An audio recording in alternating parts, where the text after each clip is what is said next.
Dragi moji, znači živjeti život ugađajući drugima je život koji ćete biti toliko nesretni u životu. Ja sam živjela taj život 35 godina.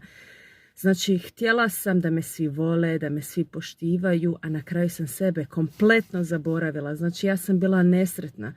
Šta sam radila? Ja sam uvijek ispunjavala tuđa očekivanja, a svoja sam očekivanja stavila po strani. Ako sam nešto željela, nisam napravila jer su mi drugi govorili joj to nije za tebe, bolje nemoj, šta će selo reći, šta će selo reći, to me je, ne znam, cijelo djetinjstvo mi je to, ja mislim, uzelo šta će selo reći. Zato uživajte u životu i radite ono što vi želite, a ko šta misli, ko šta vama govori, nikad nemojte, jer ljudi su zlobni, oni kada vide da se vi mijenjate, evo ja sam dokaz tome, znači mijenjam se, distanciram se od ljudi koji mi ne čine dobro i stalno čujem kritike na tome joj ona se promijenila, što je se umislila.